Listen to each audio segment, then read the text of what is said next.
ಬರೀ 3-4 ಗಂಟೆ ಮುನ್ಸೂಚನೆಯಂತೆ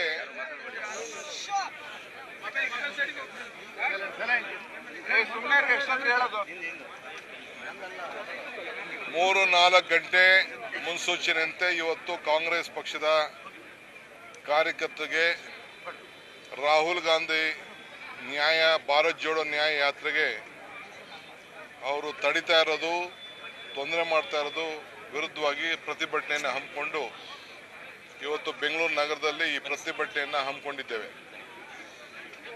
ಬಹಳ ಕಾರ್ಯಕರ್ತರು ಬಹಳ ಆಸಕ್ತಿಯಿಂದ ಬಂದು ಇವತ್ತೆಲ್ಲ ಸೇರಿ ತಮ್ಮ ಅಭಿಮಾನ, ತಮ್ಮ ಐಕ್ಯತೆ, ತಮ್ಮ ಒಂದು ಒಗ್ಗಟ್ಟಿನ ಸಂದೇಶವನ್ನು ರಾಹುಲ್ ಗಾಂಧಿ ಅವರು ನೇರವಾಗಿ ಮುನ್ನಡಿಬೇಕು, ನಾವು ನಿಮಗೆ ಇದ್ದೇ ಇದ್ದೇವೆ ಅಂತೇಳಿ ಇವತ್ತು ಎಲ್ಲ ನಮ್ಮ ಕಾರ್ಯಕರ್ತರು ಮುಖಂಡಗಳೆಲ್ಲ ತೋರಿಸಿದ್ದಾರೆ.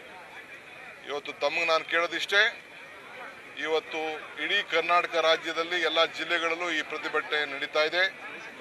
ಎಲ್ಲರೂ ಕೂಡ ಒಗ್ಗಟ್ಟಿಂದ ನಾವು ಅವರಿಗೆ ಒಂದು ಮಾರ್ಗದರ್ಶನವನ್ನು ನಾವು ಕೊಡ್ತಾ ಇದ್ದೇವೆ. ಇದು ರಾಹುಲ್ ಗಾಂಧಿ ಅವರ ಯಾತ್ರೆಗೆ, ಭಾರತ್ ಜೋಡೋ ನ್ಯಾಯ ಯಾತ್ರೆಗೆ ಇವತ್ತು ಏನು ತಡೆ ಮಾಡಲಿಕ್ಕೆ ಒಂದು ದೊಡ್ಡ ಷಡ್ಯಂತ್ರ ನಡೀತಾ ಇದೆ, ಇದು ಖಂಡನೀಯ. ನಾವು ಯಾವುದಕ್ಕೂ ಹೆದರುವುದಿಲ್ಲ.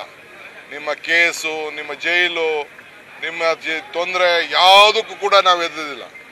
ನಾವು ಈ ದೇಶದ ಒಗ್ಗಟ್ಟಿಗೋಸ್ಕರ, ಈ ದೇಶದ ಐಕ್ಯತೆಗೋಸ್ಕರ, ಈ ದೇಶದ ಸಮಗ್ರತೆಗೆ, ಈ ದೇಶದಲ್ಲಿ ಶಾಂತಿಗೋಸ್ಕರ ಎಲ್ಲ ಜಾತಿ ಧರ್ಮ ಎಲ್ಲರೂ ಕೂಡ ಅಣ್ಣ ತಮ್ಮಂದಿರಂತೆ ಇರಬೇಕು ಅನ್ನೋ ದೃಷ್ಟಿಯಿಂದ ಈ ಹೋರಾಟವನ್ನು ರಾಹುಲ್ ಗಾಂಧಿ ಅವರು ಹಮ್ಮಿಕೊಂಡಿರೋದಕ್ಕೆ ನಮ್ಮ ಒಮ್ಮತದ ಬೆಂಬಲ ವ್ಯಕ್ತಪಡಿಸ್ತಾ ಇದ್ದೇವೆ.